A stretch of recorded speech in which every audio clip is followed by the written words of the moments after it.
merci au chef de l'État et son gouvernement. Merci à la Banque mondiale.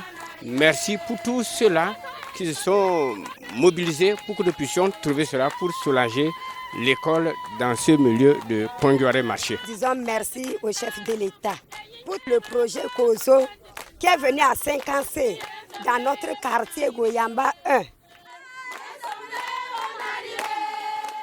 Sur le projet, il est prévu l'accompagnement des communautés avec au bout la réalisation des infrastructures communautaires. Et d'une manière ramassée, nous faisons une introduction du projet d'abord au niveau canton. Après, nous faisons le même exercice d'information, de partage des objectifs du projet au niveau du village. Et après cela, nous procédons à la mise en place ou à la restructuration des CVD au niveau du village, les premiers acteurs de développement.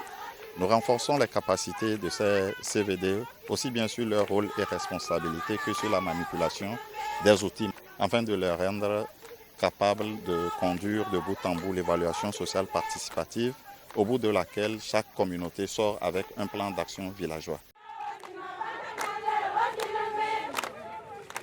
Auparavant, les enfants étaient sous les apatam. Quand nous avons eu ce joyeux, c'était vraiment de la souffrance pour nous.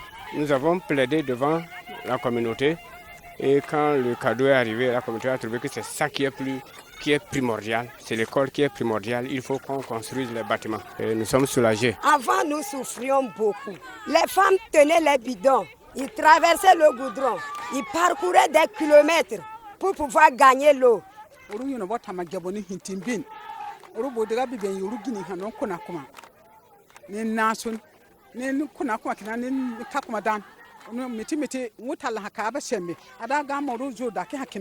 Ushukuru kenye urugini buro hitini terba uruburo bushumi gonno gono busu imba kala yuno buro bombe obanu nakwa han sana na noma haya miti urubo daga hobta nyihu urugini buro short pangala ne ta bommin na doru ha urubo daga talabe kakwa bu banti tanguta nimbo hin wato roga mashukuru ke ahiri hammi shukuru ke ben banta ba endir oti yadan mama barka yole ni kurugini buro ya hukuri.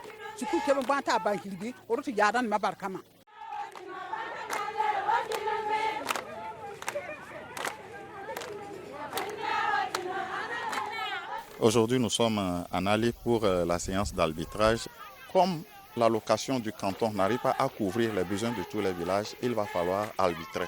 Et en ce jour, et c'est l'exercice auquel nous nous livrons ce matin, c'est le comité cantonal.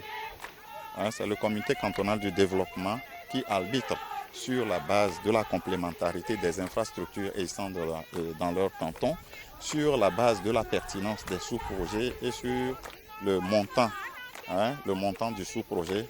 Et en toute impartialité, le comité cantonal arbitre et alloue des allocations, des investissements pour la réalisation des sous-projets pour certains villages. Bien évidemment avec des raisons claires. Et donc à ce jour, tous les villages, les représentants des villages qui constituent le canton, viennent au chef-lieu du canton et chaque CVD vient défendre les 3 sous-projets prioritaires qu'ils ont extirpés de leur PAV, qu'ils viennent expliquer au CVD, histoire de les convaincre sur la pertinence de leur sous-projet pour pouvoir bénéficier des investissements. C'est avec l'implication des autorités communales, des autorités préfectorales et de tous les acteurs de développement au niveau de leur communauté. Et donc nous ne faisons qu'accompagner. Et comme vous allez le constater, c'est un exercice de bout en bout conduit par le CVD et bien évidemment avec l'accompagnement du sectoriel également qui a son mot à dire sur les différents sous-projets que les communautés auront à choisir.